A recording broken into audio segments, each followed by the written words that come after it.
Well, we got home, back from that reunion trip, back from a trip down to Arizona. Got home on a Friday. Called and found out that one grandson-in-law and granddaughter were in the final stages of putting a fence back together that had been blown over. Rotted out a lot first, I think. And they weren't going to have any other help. So I said, well, what if we came in? I'd give you a hand. Well, he said, that's okay. Alan did. I was going to have the help of my two daughters, my two little blondes. I said, what time you want to start? He said, well, around 9. I said, we'll be there. Got there a few minutes after 9. Shortly thereafter, we're out working. And I was really impressed. I think the little girls decided who was going to help Dad and who was going to help Grandpa, great-grandpa. And I drew the little one, Nicole. Dad had the older one, Riley. I couldn't believe it. That little pre-kindergartner, Nicole, kept me supplied with fresh, bright nails. I took my rusty ones I pulled out of the boards that we reused and put them in the right place. I had a first-class helper, beautiful little helper, fun little helper. I enjoyed it. Had a good day overall. But as the day then wore on, we got through and got to watching KU football and things like that. Felt great. But in the evening, started really asking for my son and my grandson-in-law to help me see if we couldn't figure out how to get these things to go on YouTube.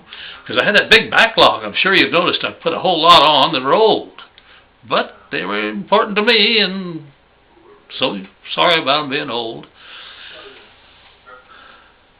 I had them on the camera, but I couldn't get them on YouTube. And so Saturday evening, I had some help asking the two men to help me, and I'm trying to see, I'm trying to work, got a terrible headache, and I'll tell you, I got sick. I got really sick. Well, right at the time, I just couldn't hardly do any more.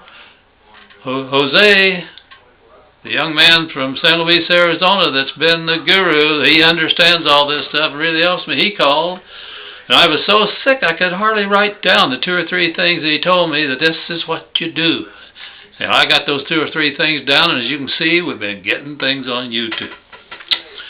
But I had to tell him, thank you, Jose, but I got to leave. I was sick, sick, sick. I felt hot from the bottom of my feet to the top of my head. Felt like my head might just blow off. So I hung up, stood up, told the guys I'm sick. I got to go. I'm going to go to the bathroom. I was jerking off my shirt. My whole upper body was burning. I'm going to go into the bathroom and soak my head. They said, what are you going to do? What are you going to do? I said, I'm going to go in the bathroom and soak my head. Forget about it. I'll be all right.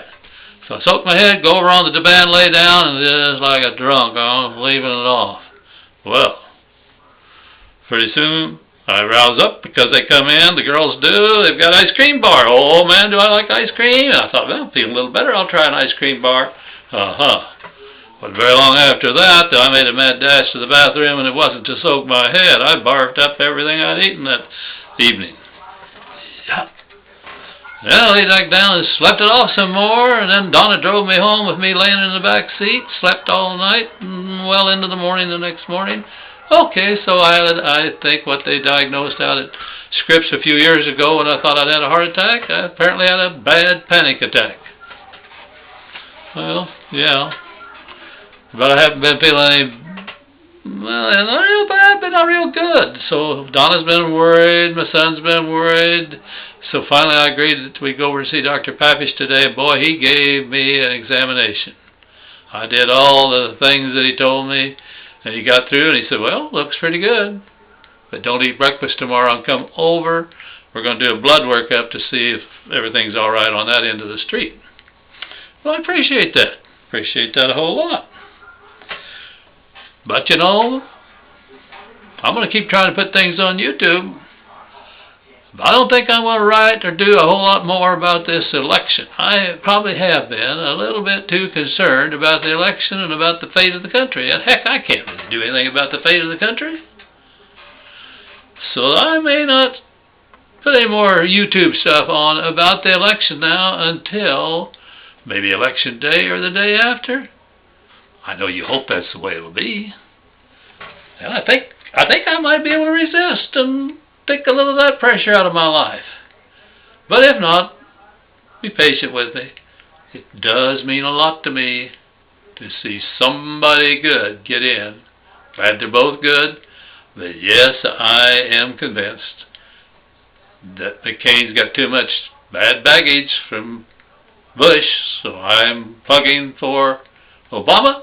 I'll try to drop it, see how it all comes out.